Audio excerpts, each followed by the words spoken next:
We brought her back, guys. It's the 82 Honda Magna with mismatched badges. Definitely not a V-twin. It's a V4.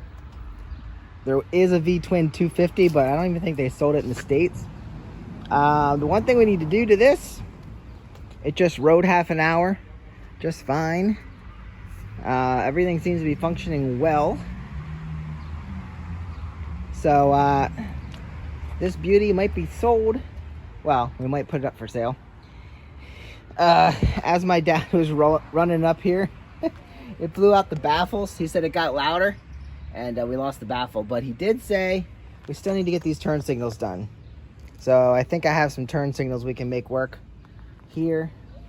So we're gonna go ahead and flip to some new turn signals. And actually, he told me one was out, so let's verify that. Turn this guy on. Now this will start right up. It doesn't have any issues. Let's see. This would just be turn signals. I don't remember which one he said was out. Wait. Okay, yeah, we're blinking. The front is working, but we don't have a left rear.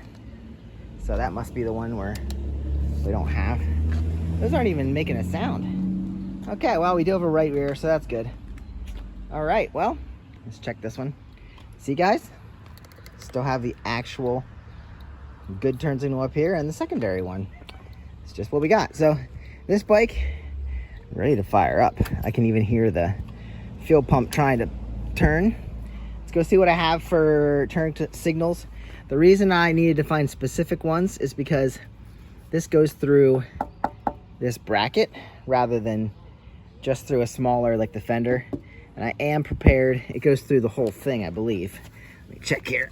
Yep, there's a bolt on the inside. So it's got to be wider.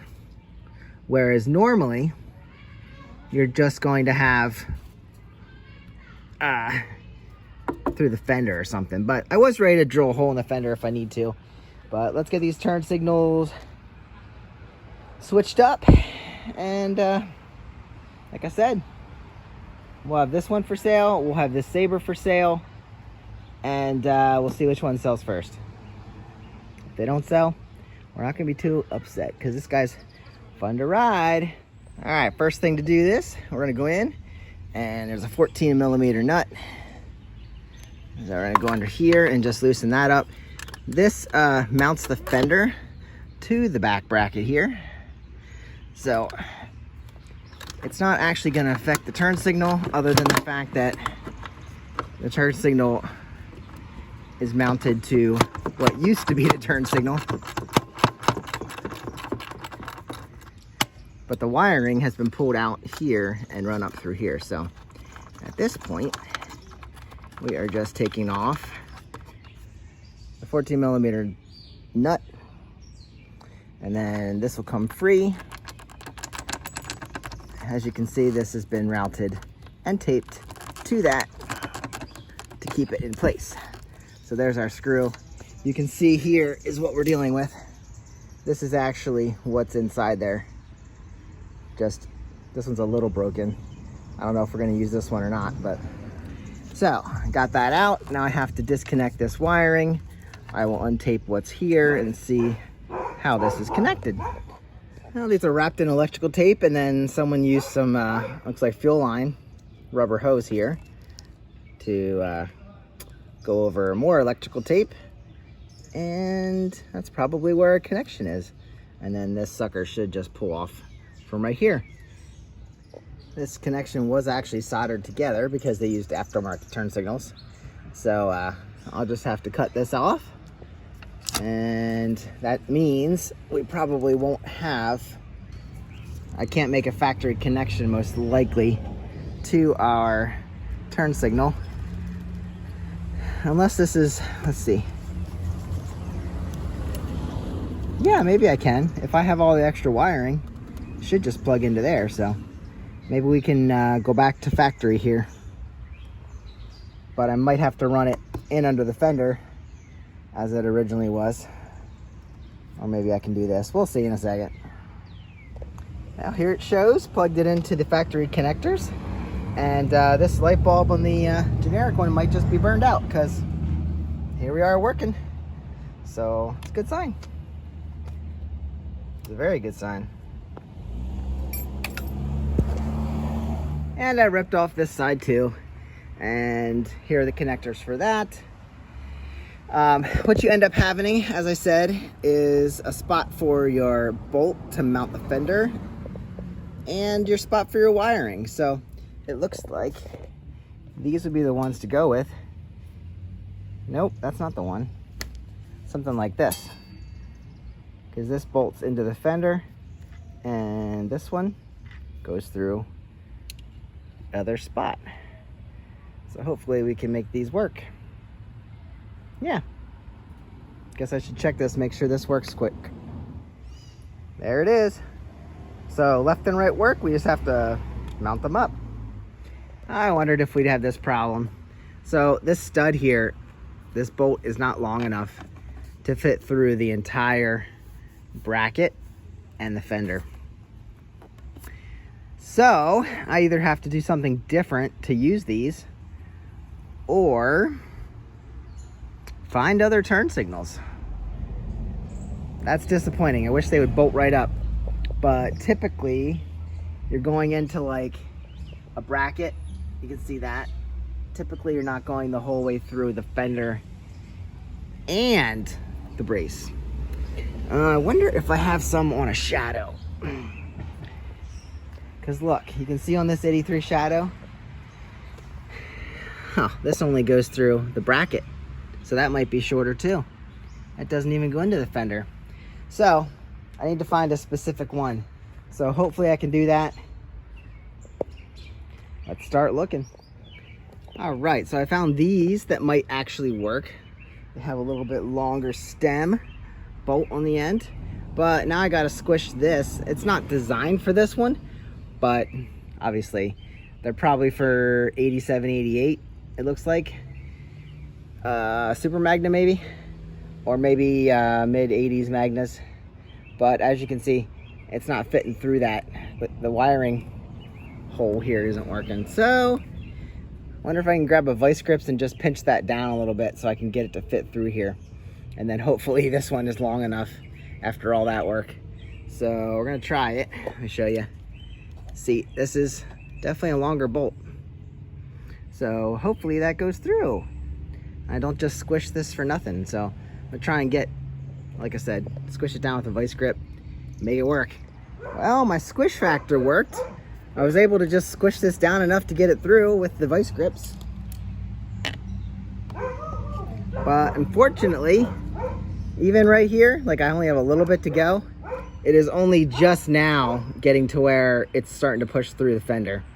So I feel like we're gonna be drilling holes in the fender in order to mount something, say like right here, and just putting back in these bolts to keep the fender in place. So that would just still sit there. It's basically all I can do. If I don't have, out of all my turn signals, I don't have anything that works on here. It's amazing. But valiant attempt here. It would have worked, but that bolt is just still not long enough to shore up the fender and the bracket. All right, so I got my braces back in, so my fender isn't going anywhere. That's tied down on both sides. So now we're just gonna tap a new hole in the fender. Really cleans up the look though. Nothing hanging down like before. So now I guess we'll just find a good spot here, tap in a hole big enough for new turn signals, and I think I have a pair of aftermarket that will actually look pretty decent there, so we'll go with that. I like to keep things as OEM as possible, but these little bomber style turn signals will look pretty good back here on the tailgate, or on the fender. So I'll get a size drill bit to get that through, and then it'll be, I'll mark my spot right about there, drill it through, and we'll have new turn signals. Took a punch, hammered a little spot there. It wasn't great, but it's just gonna bend the aluminum, so at least I have a spot marked. And we're gonna go right in the middle of there, drill a pilot hole, and then we'll make it bigger. Tiny pilot hole drilled, yes, I did skip out once. The drill bit it got loose. And so we got that. Now I guess we'll take one of these blades and make it bigger, because it needs to fit this guy, which is huge. All right, our holes are in, and you'll have to find the right size to fit yours. You can clean this up if you want to. I'm not gonna worry about it.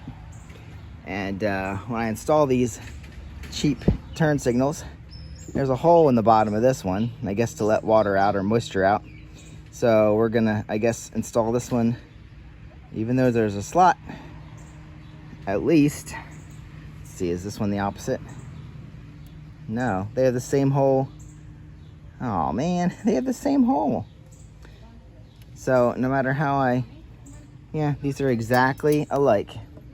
So I guess I can't make a decision unless I can flip these over. Nope, the housing is the way it is. So I guess we'll just be installing them in the same direction. So here's our hole. We're gonna feed the wire through. Okay, so that's rubber on this side. It's gonna feed the wire through, of course, without cutting it. There you go, easy enough. So that fits through my hole. So that's gonna sit right there where I want it. Now, I did grab a lock washer. Since it's only came with a nut, that can come loose. So I got a lock washer on there. That was from my stash. So we'll have to feed the wires through this, tighten that down the inside, and figure out where the wires are gonna go. Well, since we don't wanna drill any more holes, there's only really one option to go with the wires. It's not ideal, but if someone buys this, they can make their decision on how to do it. Unfortunately, these wires are very short. I'm gonna try and fish them under this bracket, but we need to do extension wires anyway to get to the plug, because that's not gonna reach. On this side, it might reach if I break off this zip tie. So that might not be a problem. So I might only need one extra wire, 2 extra wires here. So see if I can source that. As I thought, this one did reach, and we're all good to go there. That's working. So that's solid. But the left side, we need to use this jumper wire that luckily came off of this bike. So I already had the parts. We're gonna snip off the end of the wire here, make a good solid connection, and then we can run this under there and hook it up here. So we're gonna solder to the new connectors here, and then this end can just plug in as normal. All right, it's kind of nifty little setup. So strip the wire covering back. I was able to put the wire actually in through the middle and then bend it over. So it's not focusing. There we go. So now I can just put a little solder on there and hopefully locks it in. Tape it up real good, and we'll be in business. Now the problem with soldering these on is these wires are so thin and crappy that it melted the wire right off. There's only a few strands of wire here, so I cut that back and I wrapped it in around this, and I guess we're just gonna make sure it works. The connection is strong. Tape it up real good. We should have some shrink wrap tubing in here to keep it watertight, but I didn't do that. So maybe I'll go grab the tubing that was on there originally with the old ones. I'll wrap that around and tape it off, and hopefully we're good to go. All right, guys, well, here's the new turn signals. They both are working. If you want me to prove it, I can. Let's go here.